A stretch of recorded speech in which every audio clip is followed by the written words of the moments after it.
We're standing here in Washington, D.C. at the USDA's James Whitten building.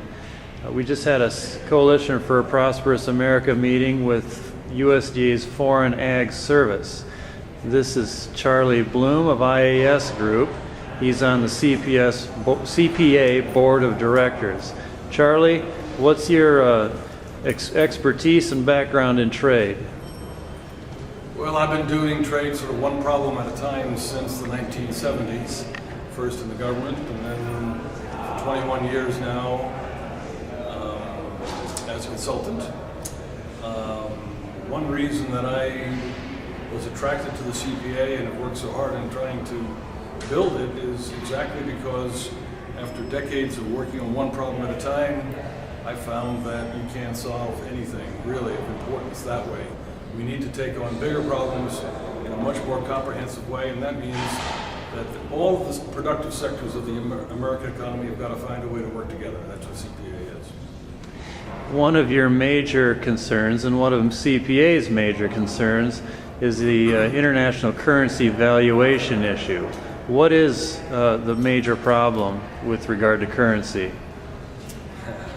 The problem is that some, but not all, governments have found ways to manipulate the value of their currency so that they have a continuous, persistent, one-way advantage. Okay. Now, China is a big problem there, but we like it that China is our banker, don't we? Isn't there a problem with China being our banker? Well, you know what? We're not so picky. We have about 200 bankers. We borrow money from everyone. We borrow money from the Vatican and from Laos and Burkina Faso, just as much as we do from China. China is a big creditor of the United States, but so is Japan. Western Europe is far bigger than China is. The Arab oil exporters are a far bigger banker to the United States than China is. So if the premise is that we can't have a normal foreign policy in which we stand up for our interests with respect to China because they're our banker, then we have a big problem because we can't stand up to anybody.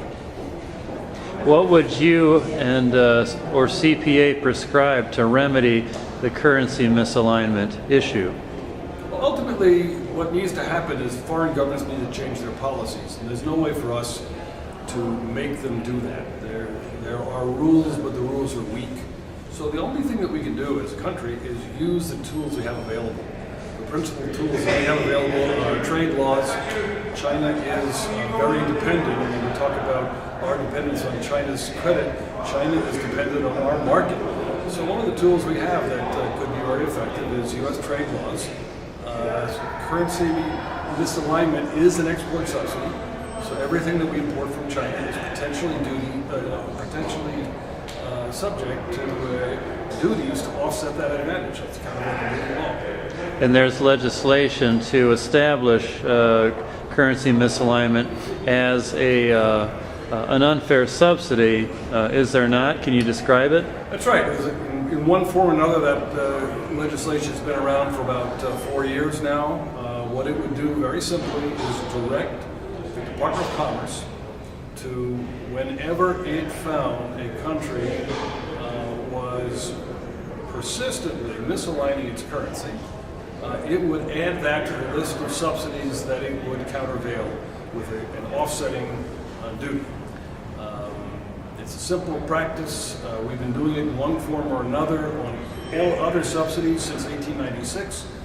What the legislation would do is simply make it clear that the export, that there is an export subsidy arising out of a misaligned currency and treat it like any other subsidy. What's the name of the House bill? Okay. In the House, the bill is called the Currency Reform for Fair Trade Act 2009. It's introduced on a bipartisan basis by Representatives Tim Ryan and Tim Murphy. The bill number is H.R. 2378. The companion bill in the Senate, which is identical, is S. 1027.